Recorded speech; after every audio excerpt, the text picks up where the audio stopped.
Alors Paul, on avait parlé d'un terrain synthétique qui permettait de jouer avec beaucoup de vitesse. Finalement, on a presque eu un match à l'ancienne avec que des pénalités. Quand même, belle domination bergalienne en conquête qui vous a permis derrière d'enquiller au pied. Oui, c'est notre point fort depuis le début de l'année, la conquête et la défense. Voilà, sur ce match, on a été meilleur en conquête qu'en défense.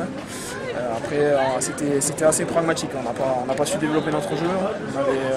On avait étudié qu'à la vidéo, ils défendaient en MRC avec des ailiers qui montaient très fort.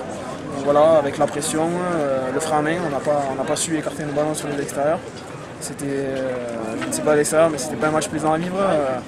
Voilà, on a cette pression qu'on doit évacuer au niveau des résultats, parce qu'on sait que la moindre défaite nous écarte du wagon de tête. Donc il faut qu'on joue libéré et qu'on se remette en question. On va travailler, ça ira. Alors du point de vue rugbystique, vous aviez déjà joué sur un terrain synthétique. Qu'est-ce qui change finalement? Qu'est-ce que vous avez eu besoin de trouver des nouveaux repères peut-être? Oui, des nouveaux repères. Après, terrain synthétique, personne n'est fan. On se le dit, au niveau rugby, personne n'est fan. Voilà, les grandes équipes qui vendent le synthétique, c'est des équipes qui ont des pelouses hybrides. C'est à nuancer. Pas du vrai synthétique. C'est à nuancer, donc voilà. Mais voilà, c'est très bien pour mettre du rythme, pour jouer les ballons rapidement sur l'extérieur. Voilà. C'est pas le mode de jeu qu'on a choisi aujourd'hui. Avec des consignes claires qui étaient d'occuper le terrain et d'être pragmatique. On s'est fié à la feuille de route et on a décroché ce succès qui de l'extérieur n'était pas joué avant. Ouais, ça fait quand même 4 points au classement avant d'aller à la Seine, où ce sera encore un autre grand rendez-vous. Donc comment on prépare la Seine?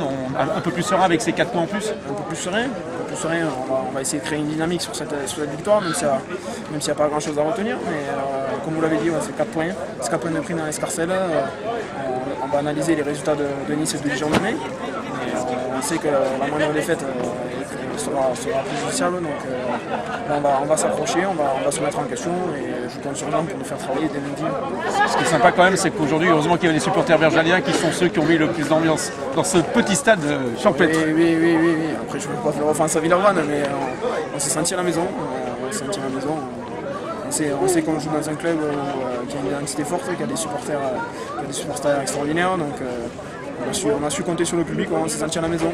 Si on avait joué sur le pelouse, on se serait cru à rageant. Mais de l'extérieur, j'espère qu'on ne nous a pas trop déçus. Mais on compte sur vous pour nous encourager à la scène. Non, mais je pense surtout qu'on a. Moi, ce que je retiens, c'est une grosse conquête parce qu'en mêlée, on a senti les Bergaliens très présents. Et aussi sur les groupés pénétrants, une nette domination qui vous a permis, sans être complètement serein, quand même, de contrôler globalement ce match. Oui, voilà, on sait qu'en mêlée fermée, on a des bases sur lesquelles on peut s'appuyer et développer notre jeu. Après, sur les molles, on est tombé face à une équipe pénible. C'est une équipe pénible qui s'est bien mis à la faute, qui a joué avec l'arbitrage. Ouais, ça reste une clé du succès sur lequel on pourra s'appuyer à la Seine. On sait que c'est une équipe rugueuse qui aura un gros paquet d'avant. C'est le VAR, le VAR en général, les rugbymen savent que c'est des terres un peu. Ouais, c'est des terres un peu hostiles, mais bon, voilà, il va falloir prendre le match au sérieux, être aussi pragmatique qu'aujourd'hui et peut-être envoyer plus de jeux. Ce sera la clé du succès probable. En tout cas, merci, bravo et bonne continuation. Ouais, merci à vous.